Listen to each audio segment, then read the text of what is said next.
Hello bachcho, let's read the question. A ball of radius capital R carries a positive charge whose volume density depends on the separation R from the ball's center as rho is equal to rho naught R minus small r upon capital R, where rho naught is a constant, assuming the permittivity of the ball and the environment to be equal unity. Find the magnitude of electric field strength as a function of the distance r both inside and outside the ball. Question में हमसे कहा गया कि एक ball है जिसकी radius capital R है और हमें उसकी डेंसिटी दी हुई है volume charge density rho is equal to rho not r minus 1 minus small are upon capital R के टर्म से, जो कि यानी कि डिस्टेंस के हिसाब से वेरी करती है। क्वेश्चन में हमसे पूछा गया इलेक्ट्रिक फील्ड की स्ट्रेंथ पूछी गई है as a function of r, जो कि इनसाइड और आउटसाइड बॉल के लिए हमें पूछा गया है। एक बॉल के इनसाइड और आउटसाइड के लिए हमसे पूछा गया है, तो हम इसमें क्या करेंगे कि एक स्फेरिकल बॉल हमें दी हुई है, बॉल एक स्फेयर के फॉर्म में होती है, तो हम इसमें की कॉन्सेप्ट क्या यूज करेंगे, गॉस लॉ, क्योंकि हमें जहां भी स्फेयर के फॉर्म में एक इनसाइड चार्ज की जरूरत होती है और फ्लक्स इलेक्ट्रिक फ्लक्स की सहायता से हमें इलेक्ट्रिक फील्ड कैलकुलेट करना होता है, तो वहां पर हम की कॉन्सेप्ट में लगाते हैं गॉस लॉ। की कॉन्सेप्ट गॉस लॉ क्या होता है, जो कि होता है flux is equal to q enclosed upon epsilon not, और फ्लक्स की डेफिनेशन से हम जानते हैं कि phi is equal to E D S. Okay, ये हम जानते हैं। सबसे पहले निकालते हैं जब आर की वैल्यू क्या हो, स्मॉलर हो कैपिटल आर से, यानी कि इनसाइड के लिए, तो हम एक डायग्राम ड्रॉ कर लेते हैं। जैसे पहले ये मान लिया हमने, ये हमने माना हमारा स्फेरिकल बॉल है, इसकी रेडियस है कैपिटल आर, और हमें इनसाइड पॉइंट पी हमने मान लिया, इस पर हमें इलेक्ट्रिक फील्ड की इंटेंसिटी निकालनी है, स्ट्रेंथ निकालनी है।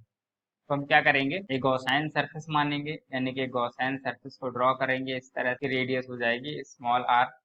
तो यहाँ पर हम क्या मान लेंगे, एक एरिया मान लेंगे, और एरिया वेक्टर इसका किधर होगा, ये होगा डी एस।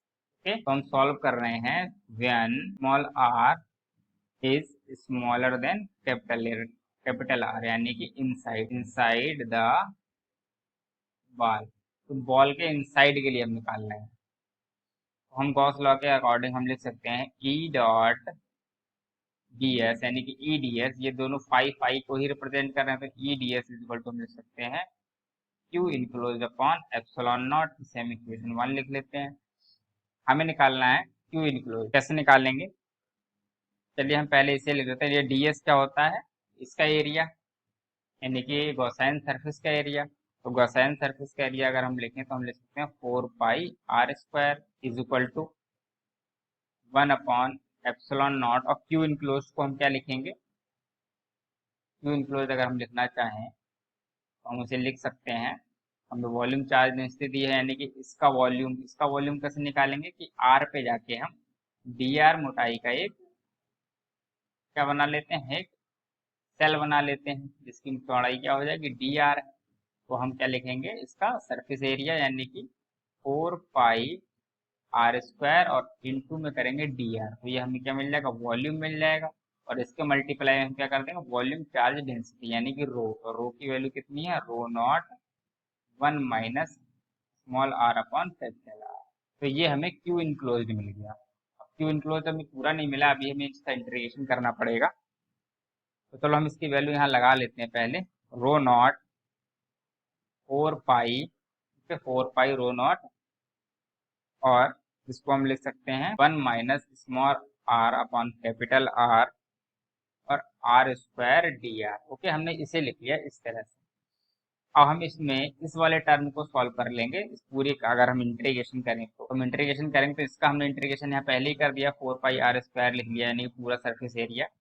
तो हम सिर्फ इतने पार्ट को सॉल्व कर लेते हैं जरा अब अलग से, क्योंकि ये तो हमारा कांस्टेंट है, ये तो अगर हम इंटीग्रेशन अलग से करते हैं यहाँ पर तब भी बाहर हो जाता, तो हम चलिए ये अलग से कर लेते हैं। तो हमें इंटीग्रेशन किसका करना है, इसने इतने पार्ट का करना है, 1 minus small are upon capital R, और r² dr का।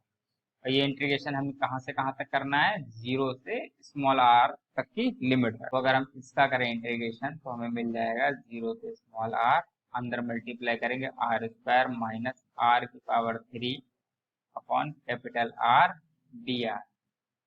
इसको जब हम इंटीग्रेट कर लेंगे तो हमें मिल जाएगा आर की पावर 3/3 माइनस आर की पावर 4/4 कैपिटल आर।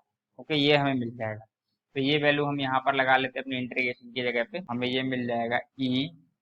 अच्छा, अगर हम देखें यहाँ पर 4 पाई से 4 पाई कैंसिल भी हो रहा है तो हम इसे ले सकते हैं ई, और स्मॉल आर को हम इधर ले आएंगे बाद में, E small R square into 1/एप्सिलॉन नॉट रो नॉट। और इस इंटीग्रेशन की वैल्यू क्या आई थी, इस पूरे टर्म के इंटीग्रेशन की वैल्यू ये जो आई है उसे हम लिख लेते हैं आर की पावर 3/3 माइनस आर की पावर 4/4 कैपिटल आर।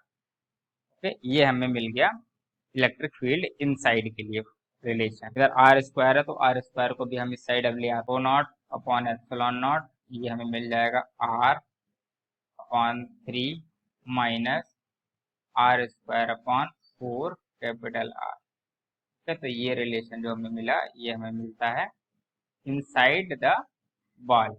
बॉल के इनसाइड के लिए हमें इलेक्ट्रिक फील्ड का स्ट्रेंथ का फॉर्मूला मिल गया। अब हम कैलकुलेट करेंगे when R is greater than capital R, यानी कि आउटसाइड के लिए जब कैलकुलेट करेंगे तो हम क्या करेंगे, जैसे कि हमने माना ये हमारा कैपिटल आर रेडियस का ये बॉल है जो कि चार्ज्ड है, और हमें इसके बाहर किसी पॉइंट पी पर हमें कैलकुलेट करना है इलेक्ट्रिक फील्ड की स्ट्रेंथ। तो हम जैसे पहले किया था वैसे ही हम गॉसियन सरफेस बना लेंगे, और ये डीएस का हमने इधर बना लिया। तो हमें सेम चीज निकालनी होगी, जैसा हमने पहले किया था सेम वही फॉलो करेंगे स्टेप हम। तो हम क्या लिखेंगे, E D S is equal to 1/एप्सिलॉन नॉट, यहाँ पर हमें लिखना है क्यू इनक्लोज।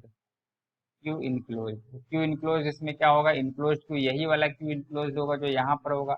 हमने जो इंटीग्रेशन लास्ट टाइम किया था पीछे, हमने जो पीछे इंटीग्रेशन किया था ये 0 से आर तक किया था, स्मॉल आर की डिस्टेंस तक किया था। अब हमें यही इंटीग्रेशन करना होगा 0 से कैपिटल आर तक। ये जो चार्ज है वो तो सिर्फ इतने में है, 0 से कैपिटल आर तक, 0 से कैपिटल आर लिमिट तक। तो हमें सिर्फ क्यू इनक्लोज की वैल्यू चेंज होगी, बाकी सब वही रहेगा हमारा। तो क्यू इनक्लोज को हम अलग अलग से निकाल लेते हैं। Q enclose rho naught 4 pi integration 0 से कैपिटल आर तक होगा इस बार, 1 minus R upon capital R D R into R square V. Okay, इसका जब हम कैपिटल आर लिमिट तक इंटीग्रेशन करेंगे तो हमें इस बार क्या मिलेगा, रो नॉट 4 पाई हमारा कॉमन है, और ये हमें मिल जाएगा आर की पावर 3/3, इसकी लिमिट 0 से कैपिटल आर माइनस 1/आर, और आर की पावर 4/4 0 से कैपिटल आर। तो सॉल्व करेंगे तो हमें मिल जाएगा आर की पावर 3/3 माइनस आर की पावर 4/4 और कैपिटल आर। तो ये हमें मिलेगा, और बाकी जो रो 4 पाई था उसे हमने ऐसे ही लिख लिया। तो और आगे सॉल्व करेंगे तो हमें मिल जाएगा आर की पावर 3/3 माइनस आर की पावर 3/4, ये हमें मिलेगा साथ में रो 4 पाई। हम इसे सॉल्व और आगे करेंगे एलसीएम लेने के बाद, तो हमें क्या मिल जाएगा, 4r³ minus 3r³ upon 12 calculate हो जाएगा रो 4 पाई और r³ अपॉन 12। तो ये हमें क्यू इनक्लोज की वैल्यू मिल गई है। तो क्यू इनक्लोज की जगह हम इसकी वैल्यू लगा लेते हैं, और डीएस की जगह पर हम गॉसियन सरफेस का सरफेस एरिया लगा लेंगे। ये लगा लेते हैं तो ये हमें मिल जाएगा ई गॉसियन सरफेस का surface area 4 pi small r का square is equal to q enclose हमें मिल चुका है, रो नॉट है सब जगह, तो ये मिलेगा रो नॉट अपॉन एप्सिलॉन नॉट 4 पाई और r³/12। तो 4 पाई से 4 पाई कैंसिल, आर स्क्वायर है बचा इधर, तो इसको हम अगर लिखते हैं रीअरेंज करके तो हमें मिलेगा E is equal two upon epsilon not, इस 12 को हम आगे लिख लेते हैं, और हमें मिलेगा R Q upon small R square. तो हमें ये मिल गया जब स्मॉल आर की वैल्यू कैपिटल आर से बड़ी, यानी कि आउटसाइड के लिए हमें इलेक्ट्रिक फील्ड मिल गया ये।